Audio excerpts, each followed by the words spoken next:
et bonjour à tous. On est dans un espace assez exceptionnel avec un écho terrible dans tous les sens. Donc est-ce que tout le monde m'entend bien, ce qui est quand même le truc le plus important. Et vous pouvez vraiment poser des questions sans prendre de micro. Je pense que je vous entendrai de n'importe où dans la salle. Alors aujourd'hui, j'ai plein de papiers parce qu'il faut absolument qu'on tienne le temps. Et donc, ça va être compliqué parce que j'ai un super panel autour de moi. Le sujet dont on a choisi de vous parler, c'est les managers. Donc le titre de notre intervention, c'est « Les managers, clé de voûte d'un système ». Moi, j'aurais même bien rajouté un point d'interrogation. Je pense que les managers sont aujourd'hui des gens sur qui beaucoup de choses portent. Et c'est ce qu'on va creuser ensemble. Je me présente, je suis Magali Siméon. Je suis une des cofondatrices d'une entreprise qui s'appelle Lily Facilite la vie.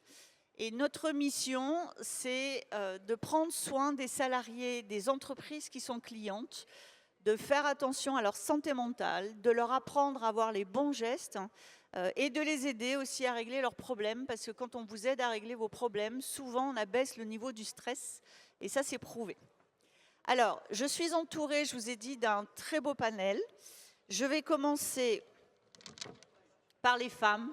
Déjà, vous avez vu, nous sommes 3 femmes, 2 hommes. Moi, je trouve que pour un panel, c'est une très bonne composition. Je vais commencer par Maroussia.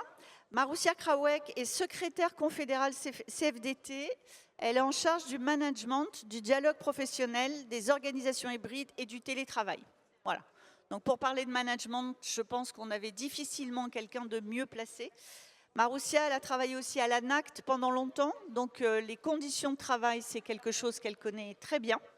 Et elle a été consultante, donc elle connaît même le secteur privé. Donc un parcours très complet. À ma gauche, je vais poursuivre avec Marie-Luce Stéphan. Marie-Luce Stéphan est la fondatrice d'Imadev. Elle travaille sur les sujets de santé mentale bien avant que ça soit à la mode, puisqu'elle travaille là-dessus depuis plus de 20 ans.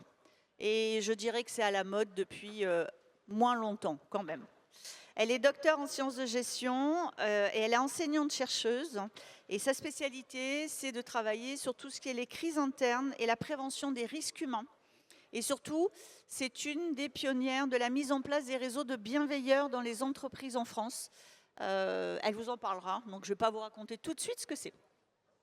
À ma gauche, Jean-Christophe Villette, directeur général du cabinet Équilibre, mais il est aussi vice-président de la fédération I, comme intervenante, des intervenants en risques psychosociaux. Alors, Jean-Christophe tient beaucoup à ce qu'on dise qu'il est psychologue du travail et des organisations. Et pour avoir beaucoup discuté avec lui, il va vous expliquer pourquoi. Parce que quand on parle du travail, il faut aussi parler des organisations, parce que parfois c'est elles qui dérapent un peu.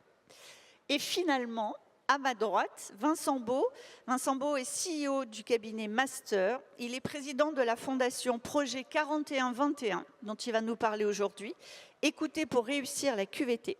Il est professeur et il est aussi auteur du livre, et j'arrêterai mon propos avec ce titre, La QVT, en finir avec les conneries. Et je cède donc la parole à Vincent, qui va le premier nous expliquer pourquoi on a voulu parler spécifiquement des managers aujourd'hui dans ces journées Cap Santé Mentale. Merci beaucoup Magali, bonjour à toutes et à tous. Et déjà, je vais vous dire que je suis très heureux, très honoré de faire l'introduction de cette conférence débat à l'initiative d'Angèle Malâtre, donc de l'Alliance pour la santé mentale. Je vais aussi vous dire que je suis marseillais et qu'on m'a demandé de limiter mon temps de parole à 7 minutes. Donc, je ne vous raconte pas l'état de ma santé mentale. Donc, pari relevé, je me chronomètre 7 minutes pour ne pas embêter les autres avec ma propension naturelle à dépasser. Je vais me présenter, donc je suis Vincent Beau, je suis le président de la fondation Projet 4121. C'est une fondation qui porte un projet de recherche à but non lucratif d'intérêt général, qui vise à engager le plus d'entreprises en France, toute taille, tout secteur d'activité, dans une démarche qui mette l'écoute au cœur du travail. Écouter ce qui empêche les travailleurs, les travailleuses de bien faire et bien vivre leur travail, pour le transformer avec elles, et en mesurer scientifiquement les bénéfices sur 3 objets. 1. Qu'est-ce que ça va apporter à leur santé physique et mentale? 2. Qu'est-ce que ça va apporter à la santé physique et mentale des dirigeants? Et 3. Qu'est-ce que ça va apporter à l'attractivité et la performance des organisations de mettre ainsi l'écoute au cœur du travail avec un référentiel dédié pour le transformer? Alors, pour tout de suite aller sur le cœur de cet échange, je pense que la démonstration n'est pas à faire que le manager est une clé essentielle de santé mentale pour ses équipes. Ne serait-ce que parce qu'il ou elle organise le travail, régule le travail. Ce qui est intéressant de voir, c'est, à mon sens, on lui demande d'être émetteur, ce manager, de santé mentale auprès de ses équipes. Et même plus de santé physique, mentale et sociale, de qualité de vie et des conditions de travail de son équipe. On lui demande d'être ainsi émetteur. Ce qui est intéressant, c'est de voir, est-ce qu'il ou elle est aussi récepteur pour le salarié qu'il ou elle est, de cette santé mentale qu'on lui demande de diffuser.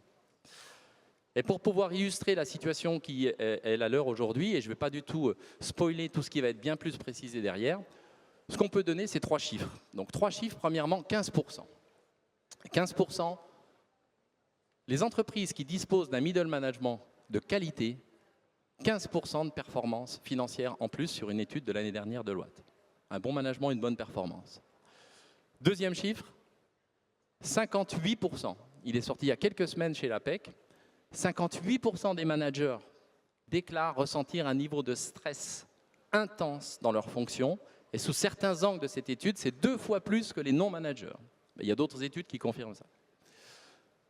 Ce qui veut donc dire qu'on n'est pas dans la situation d'équilibre où ils reçoivent la santé mentale qu'on leur demande de diffuser, mais qui sont au contraire plongés dans une double contrainte paradoxale, une injonction paradoxale de produire une santé qu'ils ne reçoivent pas. Et ça vient percuter le sens même de la fonction managériale et du travail qu'on leur demande de faire. Troisième chiffre, 56%, vous l'avez peut-être vu sortir il y a quelques semaines, 56%, c'est le nombre de salariés qui sont demandés à occuper des postes de management et qui le refusent. Et la comparaison dans les autres pays internationaux, c'est 36%.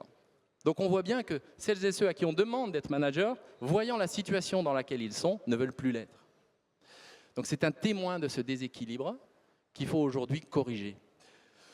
Pour le faire, je pense qu'il y a 2 façons d'agir, pour ne pas faire que constater la situation. Premièrement, agir au niveau individuel et ensuite agir au niveau collectif. Au niveau individuel, c'est apporter aux managers les compétences nécessaires à leur rôle, pas que les compétences techniques et organisationnelles, mais le savoir écouter, le savoir accompagner, des compétences liées à leur leadership, au besoin de donner du sens. Et ça s'apprend et il y a du reste à faire là-dessus, premièrement.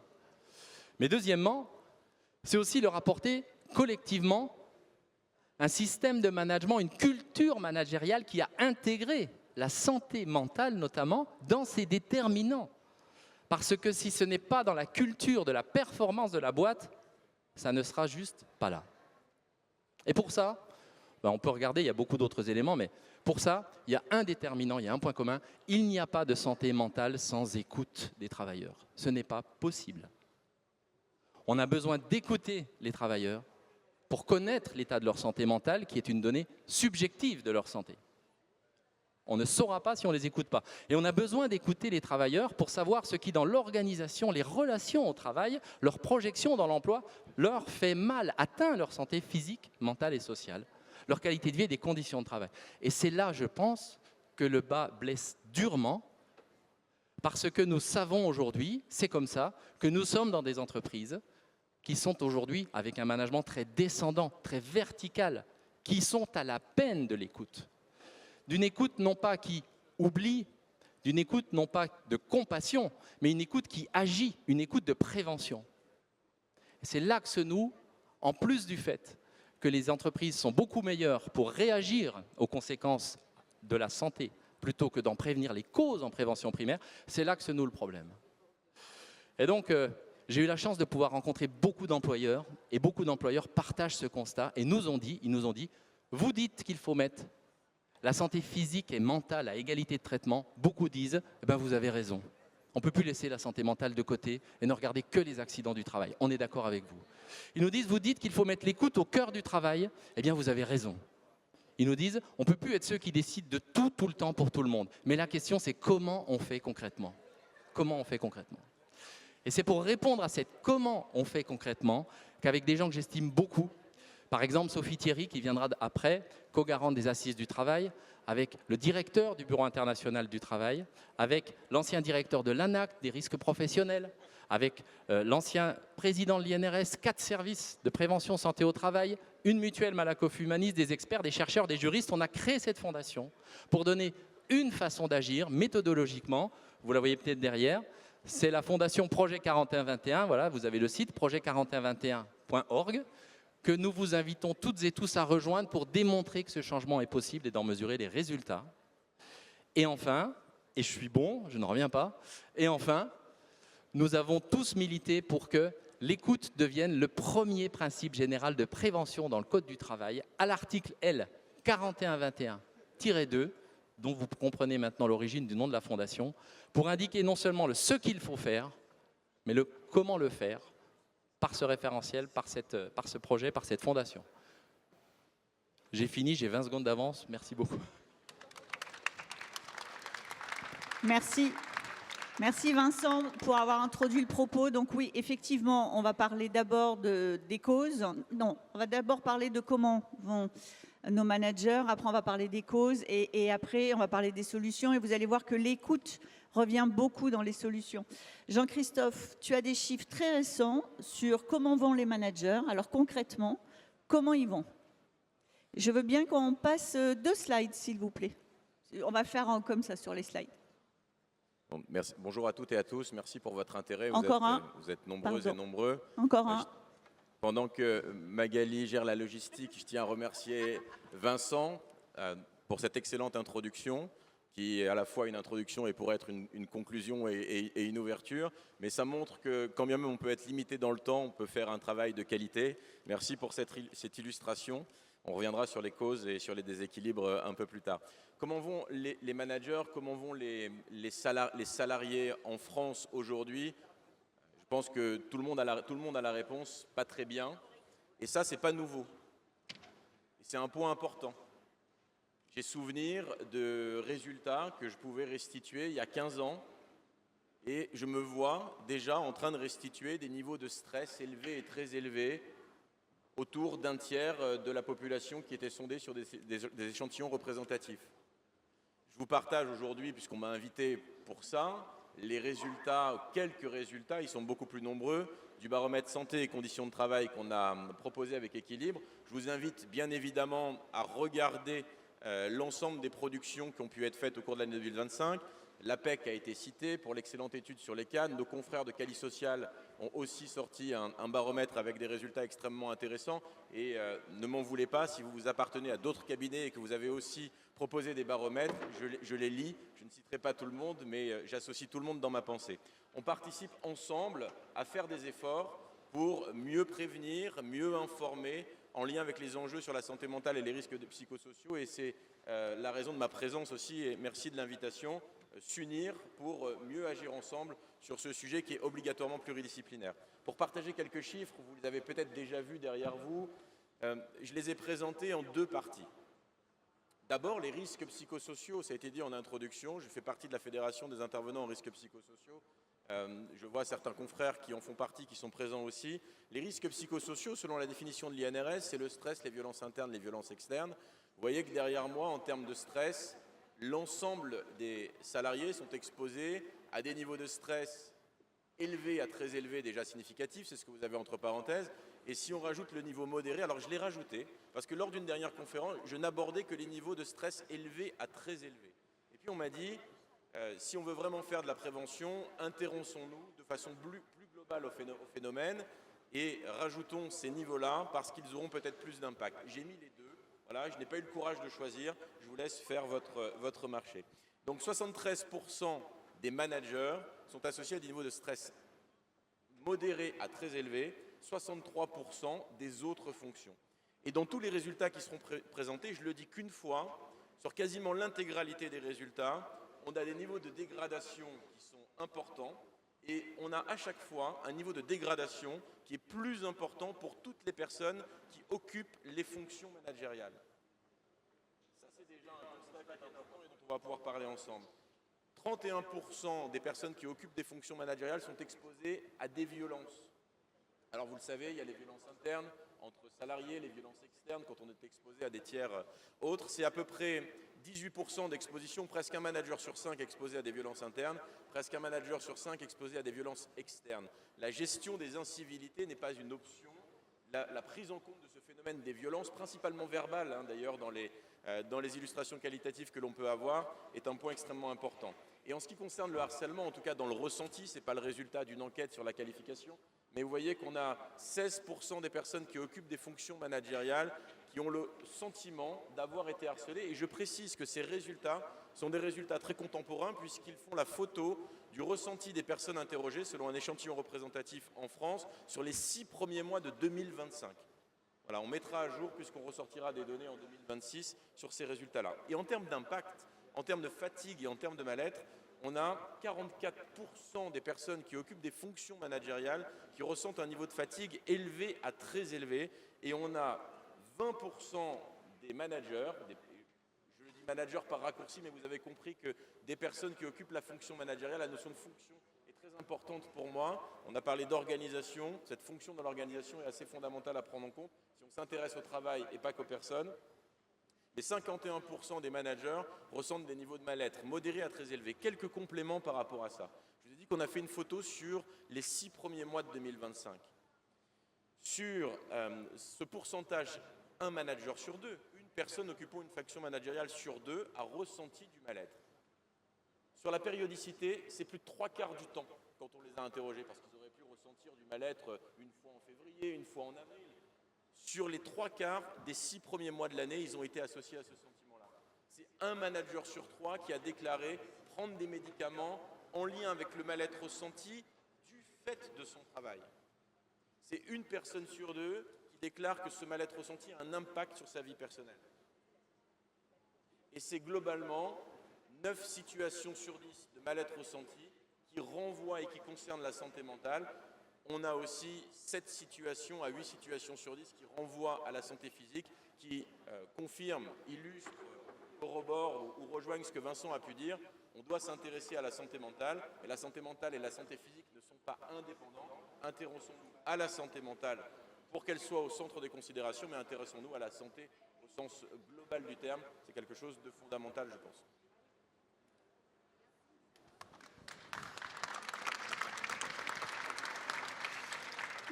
Merci. Marilus et Marotien, est-ce que vous voulez ajouter quelques illustrations de ce que vous voyez? C'est-à-dire à cette question, comment vont les managers? Est-ce que vous avez des bouts de réponse ou des bouts de constatation, parce que vous êtes des femmes de terrain? Alors, moi, je voudrais faire une constatation, c'est qu'il n'y a pas un seul étudiant ici, je vois, pas un seul jeune actif, et moi, je veux parler de cela, puisque je les fréquente aussi en tant qu'enseignante-chercheuse, et faire un constat également de leur situation par rapport à la santé mentale, et notamment par les difficultés qu'ils rencontrent dans l'insertion professionnelle. Aujourd'hui, tout diplôme confondu, il y a un rallongement de la durée d'insertion professionnelle. On était à 7 mois, on est passé à plus du double aujourd'hui. On verra après les causes, mais il y a un impact en termes de santé mentale sur les jeunes actifs. Par rapport au rôle de manager, on voit que beaucoup semblent s'éloigner de fonctions managériales de manière assez importante, puisqu'il y avait 60 à 70% qui avaient une image très positive du management, et qu'aujourd'hui, ils semblent s'en éloigner.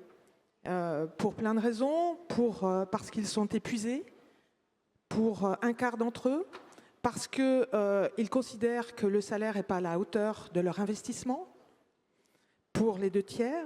Et puis aussi, un autre point, qui ne fait pas l'objet de cette table ronde, pour 2 tiers d'entre eux, ils considèrent que les formations ne sont pas forcément adaptées au rôle de manager qu'on va leur demander. Voilà, je souhaitais faire ce focus sur les jeunes actifs et les étudiants, parce que voilà, de ma position d'enseignante, je pensais important de vous communiquer ces informations.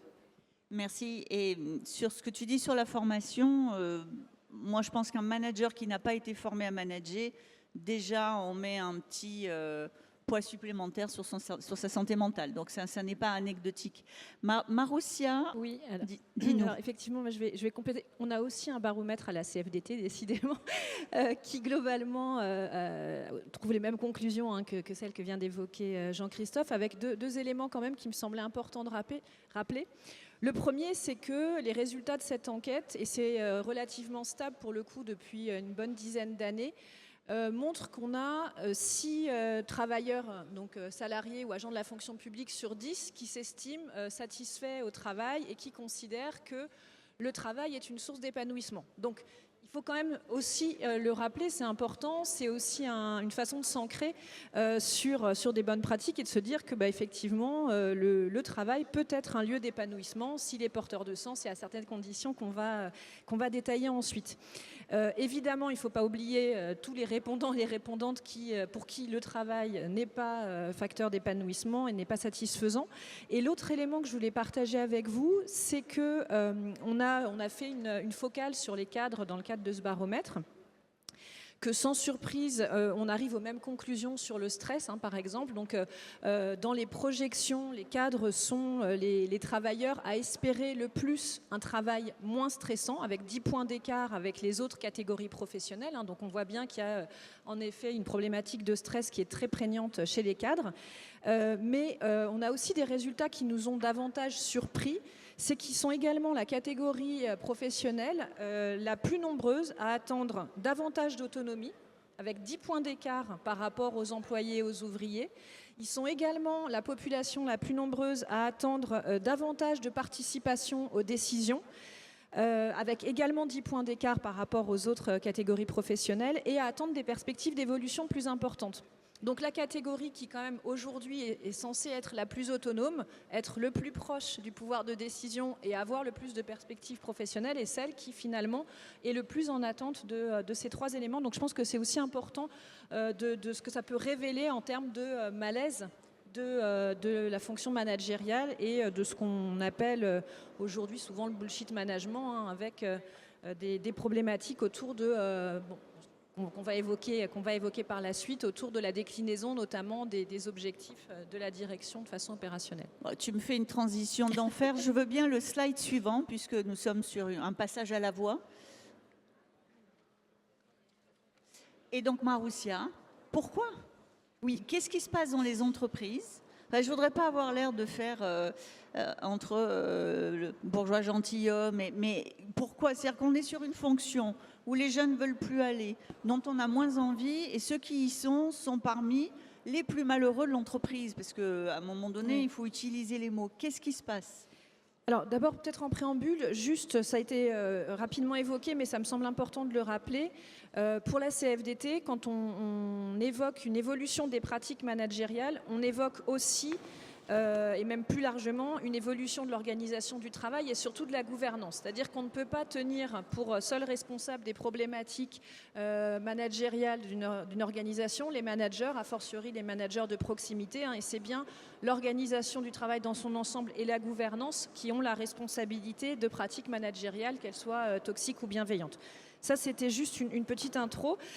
Sur les causes, alors d'abord, il y a un constat qu'on fait en France pour les salariés et plus spécifiquement pour les cadres, c'est qu'ils sont confrontés un peu à une double peine. Aujourd'hui, avec l'internationalisation, on a un management qui est extrêmement orienté vers les chiffres, je ne l'apprends à personne, donc un management quantitatif avec les fameux KPI, des indicateurs de performance individualisés, etc., qui est quand même plutôt hérité d'une culture anglo-saxonne et dont on est tous je ne vais pas dire les victimes, enfin pas loin, en tout cas on y est tous confrontés dans nos activités, y compris dans le secteur public. Et cette culture managériale des chiffres, elle est combinée en France, et ça c'est très spécifique, à une culture managériale hyper verticale, qu'on ne retrouve pas du tout dans la culture anglo-saxonne. Donc avec un respect de la hiérarchie, une ligne hiérarchique beaucoup plus longue, beaucoup moins plane que ce qu'on peut trouver dans la culture anglo-saxonne. Donc on a vraiment un cocktail explosif avec cette double peine, donc management quantitatif et management vertical. Globalement, nous, on identifie 5 facteurs explicatifs de ce mal-être qui renvoient forcément à des leviers. Hein. Le premier, c'est le fait qu'il y a un lien très étroit pour les cadres et pour les non-cadres entre le sentiment de mal-être au travail et le fait de faire un mauvais travail. Alors on prend souvent des exemples qui sont parlants, comme les aides-soignantes qui sont hyper pressées et qui du coup ont le sentiment de maltraitance vis-à-vis de leurs patients ou de leurs résidents parce qu'elles doivent faire leur toilette en 3 minutes, etc. Mais en fait, cette problématique de travail mal fait, de sentiment de réaliser un mauvais travail, on le retrouve aussi très fortement chez les cadres. C'est la fameuse notion de travail empêché qui parle à certains, j'imagine. Et pour nous, il y a une vraie problématique autour de ce hiatus entre la perception, les objectifs qui sont fixés aux cadres et la façon dont eux envisagent leur travail et la qualité de ce travail. Ça, c'est le premier point. Pour la CFDT, ce qu'on porte, c'est que pour s'occuper du bien-être des cadres, il faut s'occuper du bien-faire, de bien faire, bien réaliser son travail. Le deuxième point, c'est la limitation du pouvoir d'agir, et ça rejoint ce qu'évoquait Vincent, c'est ce que nous, on appelle le dialogue professionnel, mais qui est clairement lié à l'écoute des travailleurs. Alors, il y a eu plusieurs actions qui ont été menées au niveau national. La première, on peut parler des lois Auroux en 82, qui parlaient de l'expression directe des travailleurs, qui était un premier pas vers ce dialogue professionnel. Il y a eu ensuite l'accord national interpro de 2013 sur la qualité de vie au travail, qui encourageait à la mise en place des espaces de discussion sur le travail. Mais le constat qu'on fait, c'est qu'aujourd'hui, c'est encore très balbutiant et que finalement, on a beaucoup de mal à mettre en place, quelles que soient les modalités, des espaces de discussion sur le travail et des espaces surtout dans lesquels les salariés ou les agents ont la possibilité de s'exprimer, mais surtout ont la possibilité d'être entendus. Parce que l'enjeu, c'est pas tant de s'exprimer, ça peut encore fonctionner. Évidemment, ce qui est intéressant, c'est que les solutions proposées soient ensuite au moins partiellement mises en œuvre. Ça repose bien évidemment sur l'expertise des travailleurs. J'y reviens pas pour essayer de respecter moi aussi. Je ne suis pas marseillaise, mais je sais que ça peut être difficile aussi pour moi. Le troisième point, c'est le manque de sens et de reconnaissance. Alors, ça a été aussi évoqué. On sait que la perte de sens est de plus en plus prégnante au travail, en particulier chez les jeunes. Donc nous, c'est une grosse vigilance qu'on a au niveau de la CFDT.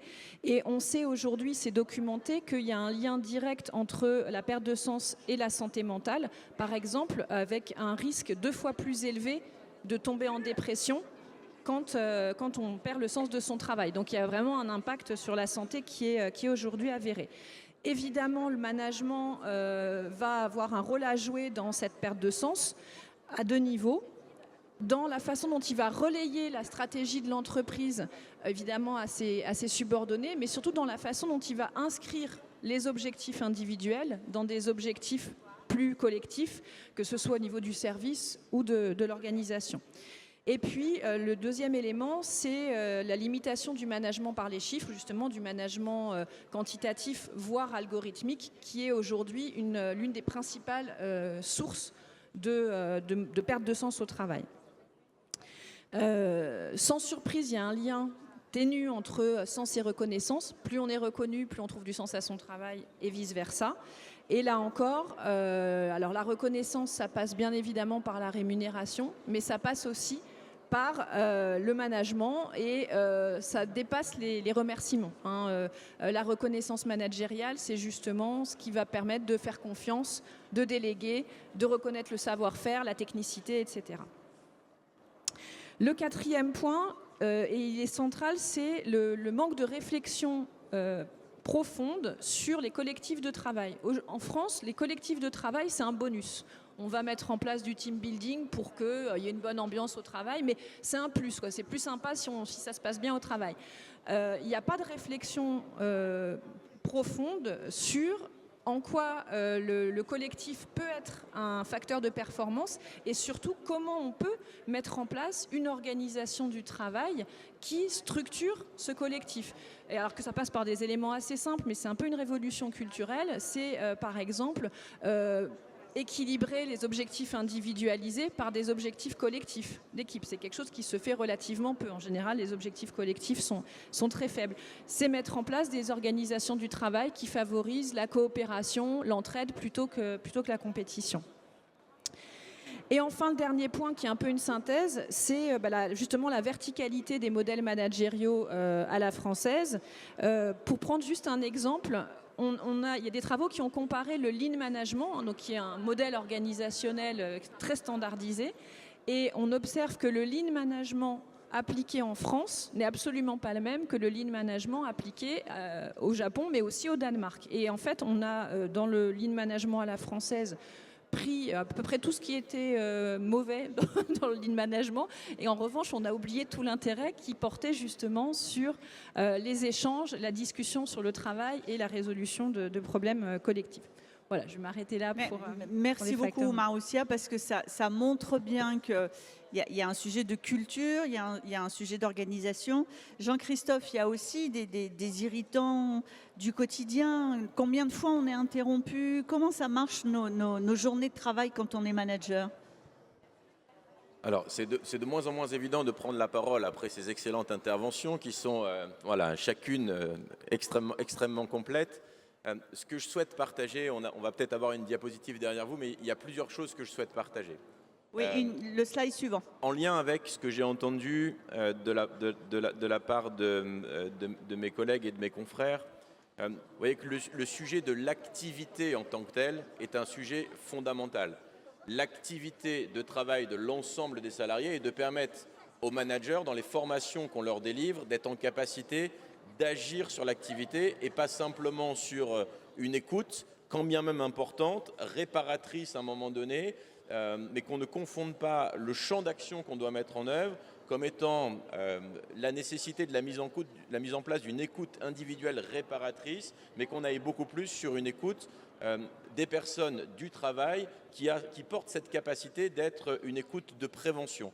Là, il y a beaucoup d'efforts à faire. Et pourquoi je vous dis ça? Parce qu'on est tous alignés sur l'importance de l'activité, sur l'importance de former les managers à être en capacité de manager cette activité, les hommes et le travail, mais d'être aussi en capacité de manager les managers.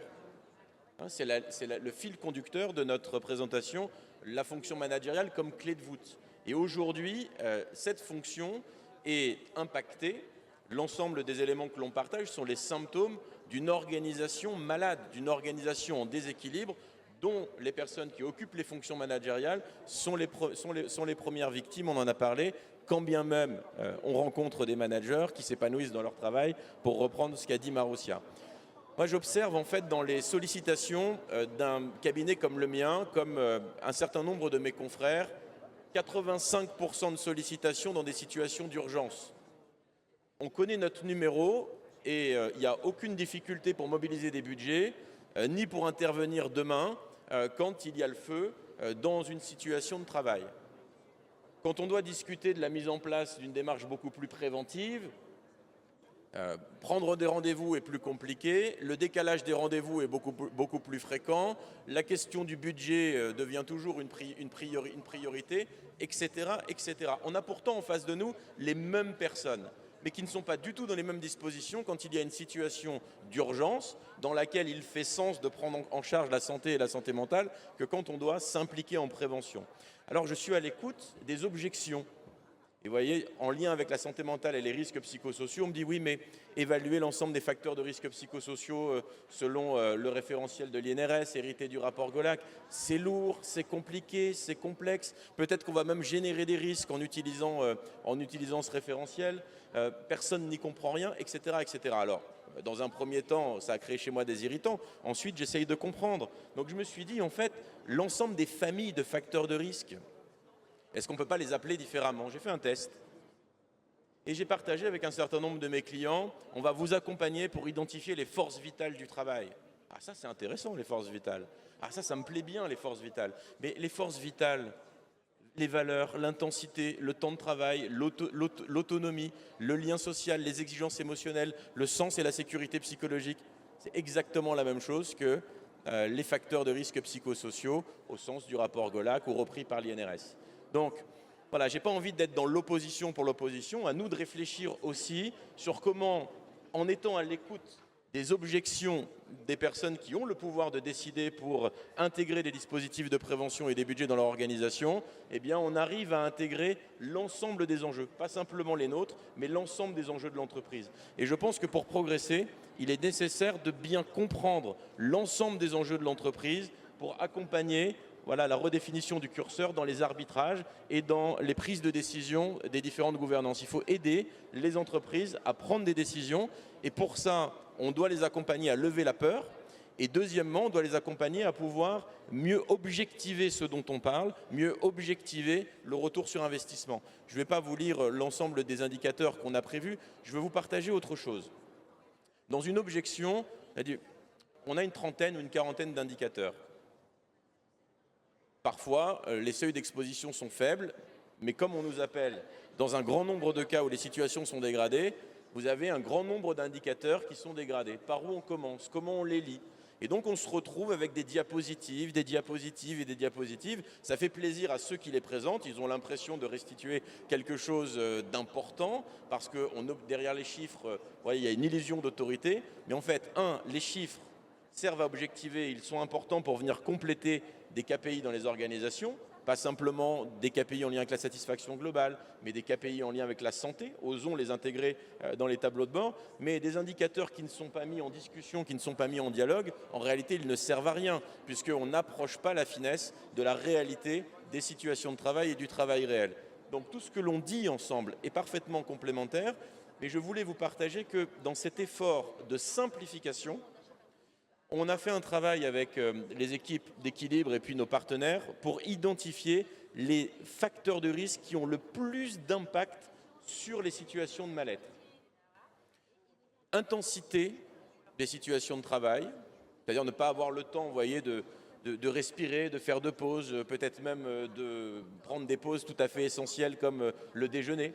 Mais vraiment, l'intensité, ça n'a rien à voir avec l'amplitude de la journée. C'est vraiment le sentiment d'être déjà en retard quand on commence, de courir toute la journée. Deuxièmement, les changements imprévus liés à des déséquilibres entre les objectifs, les moyens humains, quand bien même l'organisation pourrait être parfaitement staffée, la rationalisation des effectifs peut avoir un impact sur l'intensification, mais on a de plus en plus de postes non pourvus et de managers qui doivent retrousser les manches pour être moins dans leur fonction managériale et plus dans une fonction d'exécution. Ensuite, je ne vais pas tous les détailler pour maîtriser le temps, vous avez le manque de reconnaissance, le manque d'écoute, le manque d'information pour bien faire son travail, le sentiment de pouvoir faire un travail dont on questionne l'utilité, et ce dont Maroussia a parlé, la qualité empêchée, le sentiment, pour des raisons organisationnelles, de ne pas pouvoir produire un travail de qualité. Vous avez là les indicateurs qui statistiquement, pas simplement en ayant levé le doigt en fonction du sens du vent, qui statistiquement ont le plus d'impact sur la précipitation des situations de mal-être. Quand vous êtes dans un entre-deux, vous n'allez ni bien ni mal, plus vous allez être exposé à ces indicateurs, plus la probabilité d'apparition de mal-être est importante. Et dernière chose, dans les indicateurs que je viens de partager, si on raisonne de façon uniquement quantitative, et je vois beaucoup de résultats qui disent « Ok, on a 30 indicateurs, on va se faire le top 3, on va se faire le top 5, on va se faire le top 10 ». En fait, vous pouvez être exposé à certains indicateurs, logique de risque, qui n'ont que très peu d'impact. Vous pouvez avoir un niveau d'exposition important et pourtant très peu d'impact sur la santé ou sur le mal-être. Quand on parle de la qualité empêchée, on a peut-être un manager sur 5 qui a le sentiment d'être exposé à la qualité empêchée souvent à très souvent. Et donc, si on classe, voyez, les expositions les plus importantes, peut-être que ce facteur de qualité empêchée, il sera relayé en annexe. Et comme on a déjà du mal de passer des diagnostics au plan d'action, c'est un sujet qu'on ne traitera pas. Et c'est une erreur parce que 100% des personnes, comme tu l'as dit, 100% des personnes associées au sentiment de qualité empêchée vont avoir des impacts sur leur santé mentale et sur leur santé physique probablement. Merci. Alors, à ce stade-là, on n'arrive pas très loin de la fin, mais non, mais pas très loin, Marie-Lise, je ne t'ai pas oublié. Mais je veux juste faire un petit récap. On avait une grande inquiétude quand on a lancé, je vois, et on a démarré en retard, Angèle, hein, donc on a le droit à un petit peu de rame. En fait, quand on a démarré la préparation de cet atelier, on a eu tous la même réaction, c'est attention au manager bashing. C'est-à-dire, aujourd'hui, on a un peu l'impression que c'est un peu toujours la faute du manager. Vous savez, les managers toxiques là, qui envahissent les entreprises. Moi, je veux juste m'arrêter 2 minutes sur ce qui vous a été dit jusque-là. C'est-à-dire que les managers sont des individus qui ont envie de bien faire. Quand ils n'arrivent pas à bien faire, quand ils sont dans une qualité empêchée, ça pèse sur leur santé mentale. Et ils travaillent dans des organisations qui, souvent, n'ont pas mis d'intention de bout en bout pour leur permettre de bien faire leur travail. Et ça, c'est hyper important d'insister là-dessus parce que moi, je pense qu'aujourd'hui, une entreprise qui n'a pas des managers qui fonctionnent bien est une entreprise qui, dans le temps, va voir sa performance s'altérer. C'est inévitable.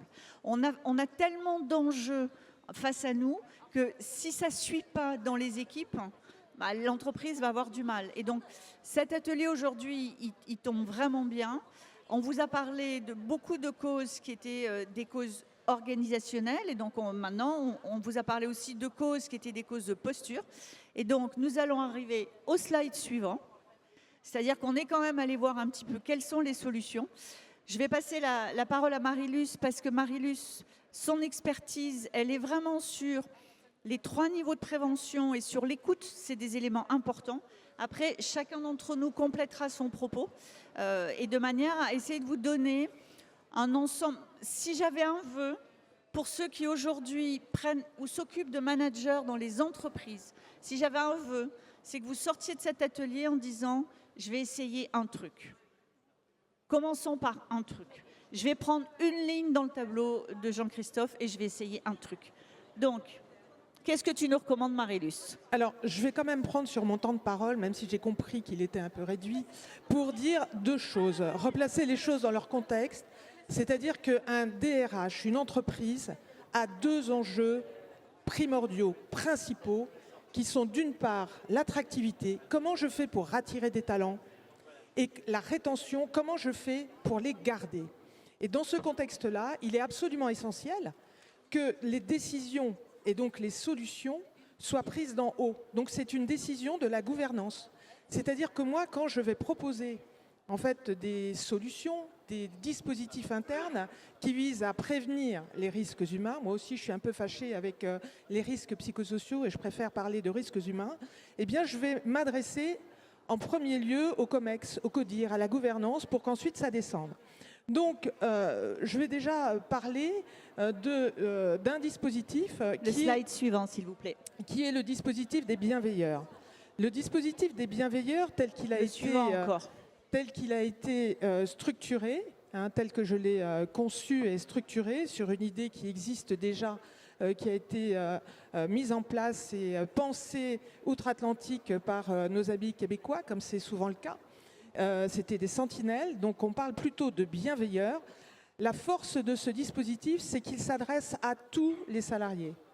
C'est-à-dire qu'en fait, on donne la possibilité à chaque salarié, quel que soit son statut, quelle que soit sa position dans l'entreprise, quel que soit son rôle, quelle que soit sa situation géographique, de devenir cette personne ressource vers laquelle on peut aller ou qui va aller vers nous dès lors qu'elle aura détecté des signaux faibles d'une fragilité. Donc ça, c'est vraiment très important de dire, un petit peu comme le slogan que l'on entend à l'envi en ce moment sur toutes les chaînes, qu'est-ce qui fait qu'une personne qui a une santé mentale est différente? Qu'est-ce qui fait qu'une personne qui va aider est différente?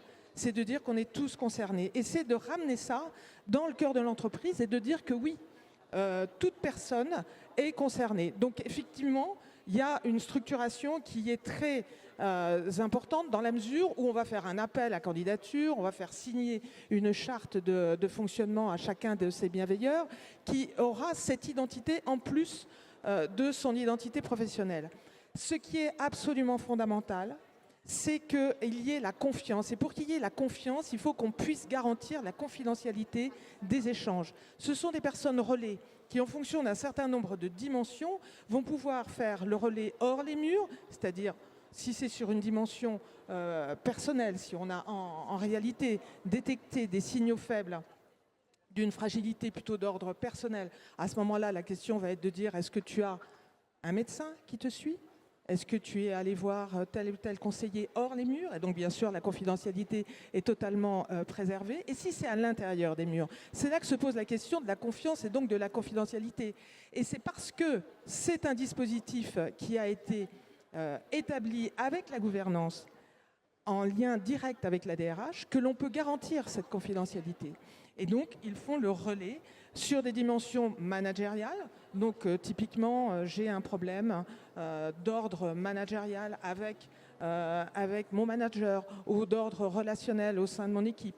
Ou alors une dimension intra-organisationnelle. Je suis dans une entreprise qui est en train de fusionner. On est en train de se positionner sur une nouvelle activité. Et ça génère, en effet, sur moi, compte tenu de tout ce qui a été dit précédemment, une charge et donc des premiers signes de troubles de santé mentale, eh bien, je vais passer le relais à la RH. C'est-à-dire qu'en fait, le bienveilleur est cette personne qui va écouter. Et il est question d'écoute. Ce n'est pas de l'écoute active. On va essayer de qualifier vraiment la demande. C'est une écoute attentive. Et cette écoute attentive, elle va être comment ? Eh bien, on va se servir de tout ce qu'on a en notre possession. C'est-à-dire nos yeux, nos oreilles, mais surtout notre cœur. Et donc, on va écouter ces personnes pour ensuite les accompagner et faire ce travail de relais, qui est le travail de toute personne ressource à l'intérieur d'une organisation. Donc, quels sont les effets ? Eh bien, les effets, en fait, c'est pas compliqué. Les effets, on s'inscrit complètement dans la prévention de ces fameux risques psychosociaux ou risques humains. On est dans la prévention primaire. Mais on est aussi, donc la prévention primaire, je vous rappelle, c'est éviter, prévenir. Mais on est aussi dans le niveau de prévention secondaire où, effectivement, on est dans une organisation, toute organisation, c'est inhérent. Toute organisation a forcément des tensions en son sein. Et donc, effectivement, on va intervenir pour prendre en charge les conséquences. Donc, il y a un renforcement du climat de confiance. Et ce climat de confiance, il ne peut pas exister s'il n'y a pas la confidentialité. On est d'accord ? Donc ça, c'est vraiment tout à fait essentiel. Et puis, tout ça s'inscrit dans une démarche RSE, responsabilité sociétale des entreprises, et dans une politique QVCT. Donc, comme disait Vincent, la QVT, c'est devenu maintenant QVCT et on est bien content, puisqu'on prend en compte les conditions de travail qui sont tout à fait essentielles. Donc voilà pour les bienveilleurs. Et il y a un deuxième dispositif. Le slide précédent. Il y a un deuxième dispositif qui est en fait en amont de cela. C'est le modèle de l'attention intra-organisationnelle. Finalement, vous avez ici sur le slide de présenter les 3 niveaux de prévention. Et vous voyez que si à titre individuel, à titre organisationnel et équipe, en premier lieu, on est attentif à soi, c'est-à-dire qu'on est attentif à la façon bien particulière dont peuvent résonner les situations auxquelles on fait face, desquelles on est témoin. Eh bien, si on est attentif à cela, déjà, ça nous donne des informations. Ça nous permet d'être attentifs aux autres. Attentifs aux autres, c'est-à-dire ne plus accepter l'inacceptable. 2 collègues qui souffrent, un collègue qui souffre, 2 collègues qui viennent perturber le fonctionnement d'une équipe. On ne va pas leur dire qu'il ne faut pas. C'est un élément qui va nous dire, tiens, il y a peut-être quelque chose qui dysfonctionne, il y a peut-être de la souffrance, il y a peut-être une fragilité. Donc on est attentif aux autres et on est attentif aux conditions de travail. Et là, on voit qu'il y a vraiment un positionnement sur la prévention primaire, la prévention secondaire et la prévention tertiaire. Donc pour répondre à la question, oui, il y a des façons de faire, oui, il y a des moyens. Elles sont individuelles in fine, mais elles doivent être décidées par la gouvernance et par les managers qui nous dirigent. Mais oui, on est tous concernés et je crois que c'est vraiment le leitmotiv de cet événement, en tous les cas, auquel je suis ravie de participer. Merci beaucoup. Merci beaucoup. On arrive à la fin de cette intervention. Je sais qu'il y en a, ils ont tous plein de choses à dire, mais est-ce que dans la salle, il y a une question qui vous démange les lèvres ou même 2 et sinon, je passerai le mot de la fin. Je pense que c'est... Oui, je vous en prie.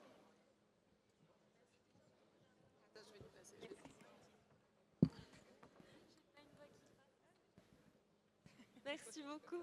1, 2, 1, 2, c'est bon. Oui, merci beaucoup pour vos interventions. J'avais une question. On comprend là que du coup, les dysfonctionnements sont au niveau organisationnel. Donc tout l'enjeu, j'ai l'impression, c'est comment convaincre la gouvernance, comment convaincre les employeurs de s'emparer de ces sujets-là.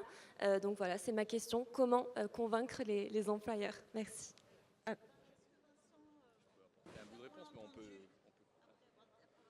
Purée, on m'a moins entendu, c'est la première fois que ça m'arrive. Donc, comment convaincre? Alors, je vais répondre comme ça et je vais faire vite. Je pense qu'il n'y a aucune fatalité pour que la situation soit ce qu'elle est aujourd'hui. On en parlait tout à l'heure. Il n'y a aucune fatalité à ça. Ça, c'est la première des choses. Combien de gens nous disent on n'arrête pas de parler, ça ne change rien. Ce n'est pas une fatalité. Quand je dis que je suis préventeur, dans la rue, dans le TGV, entre amis, on me dit qu'est-ce que c'est ce métier? Je leur dis, pour faire simple, réduire leur stress, réduire les accidents du travail. Tous les gens me disent, tu es là pour réduire le stress. Première réaction qu'ils ont tous, purée, mais il y a du boulot chez nous. Et là, je leur dis, pourquoi? Et ils me disent, mais parce qu'il y a ça qui ne va pas, ma charge de travail qui déconne, les relations qui peuvent déconner, etc. Même si par nature, le travail crée de la santé, quand les conditions de travail, la santé se dégrade, et ils me parlent de ça. Et quand ils me disent ça, ils me donnent tout ce qui manque à l'entreprise pour gagner de la performance et qu'ils ne disent plus au travail. Il est donc urgent de reparler du travail, au travail, avec celles et ceux qui font le travail pour le transformer. Or, très souvent, la santé au travail s'est posée comme un obstacle à la recherche de performance des entreprises. En disant, vous ne pouvez pas faire jusque-là parce qu'il y a la santé physique, mentale et sociale, vous ne pouvez pas aller jusque-là. Mais je pense que le grand enjeu, c'est de convaincre les employeurs que c'est une ressource de leur performance future que d'aller dans une démarche qui mette la santé physique, mentale et sociale, la qualité de vie et des conditions de travail au cœur du management de la performance. Et quand on leur parle de ça, il y a deux choses qui nous reviennent le plus souvent, je fais vite, en argument. Le premier, c'est 1, ça nous fait peur, et 2, on n'a pas le temps. 1, ça nous fait peur. Ah oui, mais si on écoute, ça va nous dépasser, ça va être la boîte de Pandore, ça va être pire qu'avant. Eh bien non. Il existe des méthodes, il y en a une qu'on vous propose dans le projet 41-21. Tout le monde est invité, tu en parlais Magali, quoi faire après cette séance? Tout le monde est invité à aller s'y intéresser, engager sa boîte dedans, et c'est gratuit. Donc le savoir-faire, c'est acquis. Et deuxième obstacle, ah oui, mais si on écoute, il va falloir prendre le temps de le faire. Si on évalue les priorités, prendre le temps de le faire. Et si on cherche des solutions dans l'organisation, dans les relations, il va falloir prendre le temps. Et pendant qu'on écoute, pendant qu'on change, on ne sert pas le client. Et ça, c'est le deuxième obstacle aujourd'hui, auquel on ne peut répondre que comme ça. Comment voulez-vous ne pas passer de temps à régler les problèmes qui vous font perdre ce temps-là, qui font que plus personne n'est capable d'anticiper, de prévenir en amont les problèmes qu'on va régler derrière, en effet, en aval. Et si on est face à un dirigeant qui est convaincu que par cet investissement, je reprends ce que vous disiez tout à l'heure, ce que disait Jean-Christophe, cet investissement, et non pas cette charge sur la santé au travail, il va gagner. L'attractivité, tu en parlais Marius, l'attractivité, l'engagement, le turnover qui lui échappe aujourd'hui, l'absentéisme, maladie, si on est capable d'avoir des décideurs qui prennent ce pas d'avance, alors ça va marcher, cette démonstration se fera. Et je finis par là, vous savez quoi? Devant tous les gens qui nous disent il faut faire aujourd'hui, moi je n'ai qu'un seul mot d'ordre, faisons-le. On sait quoi faire, prenons des dirigeants qui veulent y aller, convainquons-les d'y aller, faisons-le. Et si vous voulez le faire, vous avez un site pour le faire, je fais ma petite pub, projet4121.org.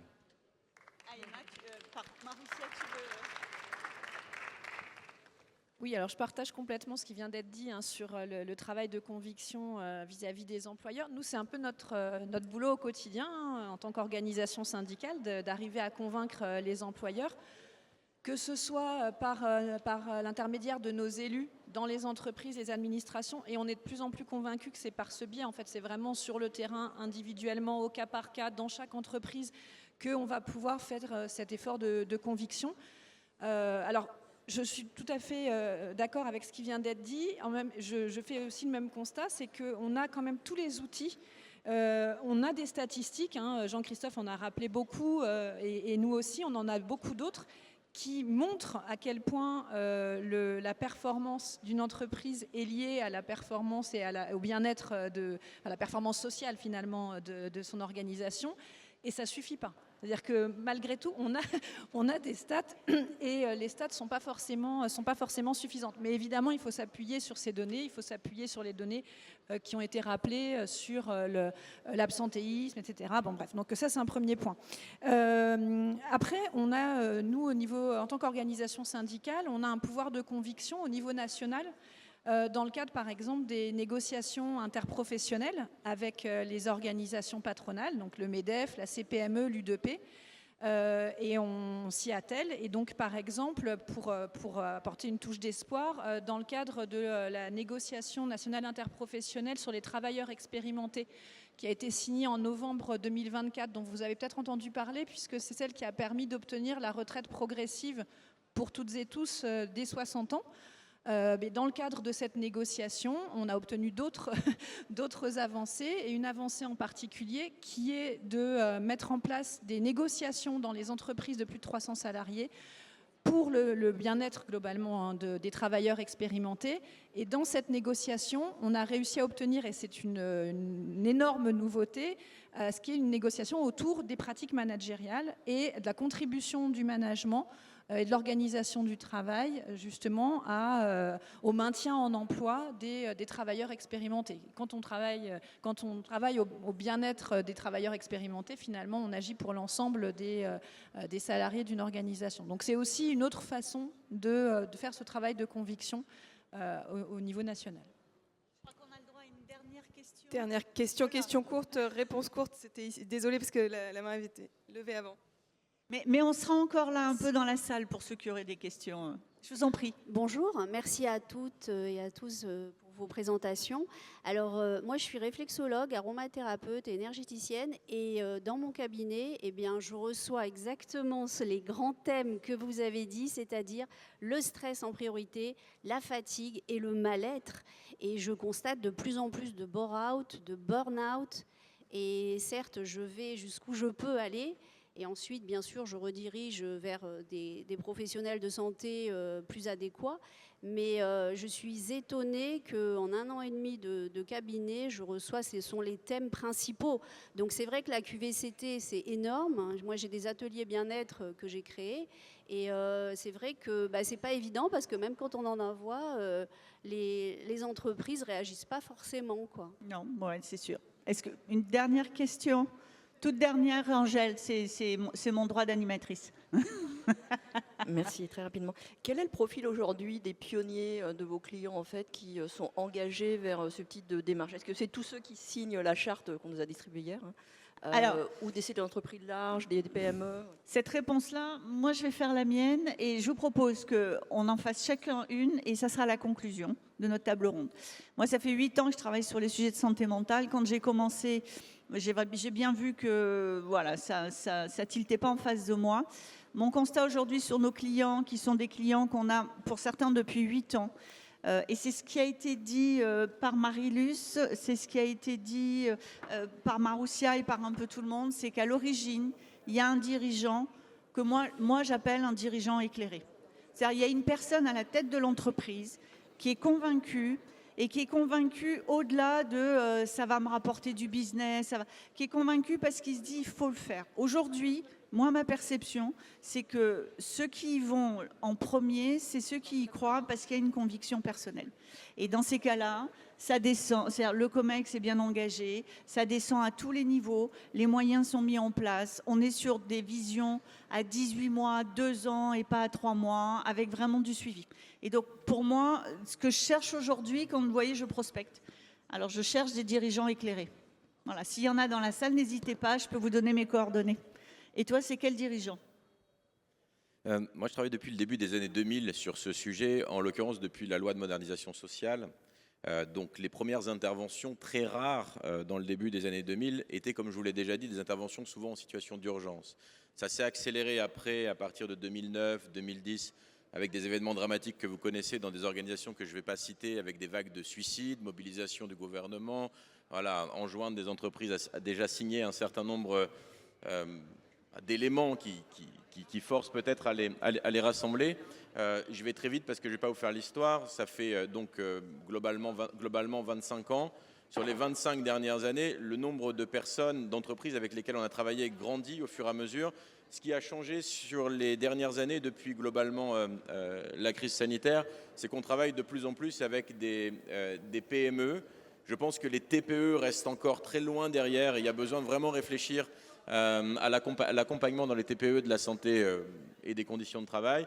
Les grandes entreprises se sont mobilisées très tôt, plus exposées, notamment en lien avec les exigences de conformité. Mais je redis ce que j'ai dit, c'est que 80% de nos interventions sont des interventions d'urgence. Et donc, en lien avec la question que vous avez posée et les réponses qui ont été apportées, je pense qu'il y a un effort de lisibilité au-delà de l'intention, au-delà du fait que ce soit intéressant, au-delà du fait qu'on puisse dire globalement si on va mieux, on travaillera mieux, etc., etc., ce qu'on peut tous dire, mais comment on améliore la lisibilité dans les impacts concrets des actions qui sont mises en œuvre dans les entreprises. Et c'est pour ça que différents projets qui ont été cités, celui que tu as cité, et puis la charte qui a été initiée avec l'Alliance pour la santé mentale pour rassembler les entreprises, sont des initiatives qui sont intéressantes. Il y a déjà eu des initiatives, c'est ce que je suis en train de dire, mais pour faire en sorte que ça fonctionne, mobilisons-nous pour objectiver les impacts et donner beaucoup plus de lisibilité aux actions qui peuvent être mises en œuvre. Parce que je rencontre beaucoup de dirigeants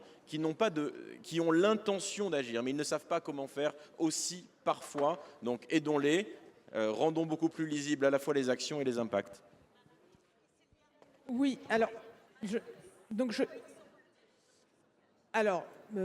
y a plusieurs cas de figure. Il y a effectivement le dirigeant éclairé. Moi, j'ai une petite spécificité, c'est les crises internes. Donc, c'est quand il y a le feu, quand il y a post-tentative de suicide, post-suicide, etc. Mais ce que je note depuis ces dernières années, c'est aussi des entreprises qui s'intéressent à la santé mentale via les formations premiers secours en santé mentale. Et c'est un premier pas. Après, il faut que ça s'accompagne de dispositifs qui permettent en interne à ces secouristes en santé mentale de pouvoir avoir ce rôle dans les murs. Puisque, en fait, ces formations, c'est des formations de citoyens. Donc, c'est hors les murs et dans les murs. Donc, voilà, c'est le petit pas supplémentaire. Mais ce que je note, c'est que je forme beaucoup de secouristes en interne, puisque c'est aussi ma spécificité. Et là, je vois que les formations s'enchaînent, donc c'est plutôt bien. Donc ça veut dire sensibilisation des actions comme celle-ci. Et encore une fois, cette année, ça a été l'année de la santé mentale et c'est une excellente chose. Et forcément, par cette sensibilisation, on a des managers éclairés mais qui n'avaient pas besoin de ça. Et puis on en a d'autres qui s'autorisent à le faire. Et ça, c'est bien. C'est bon.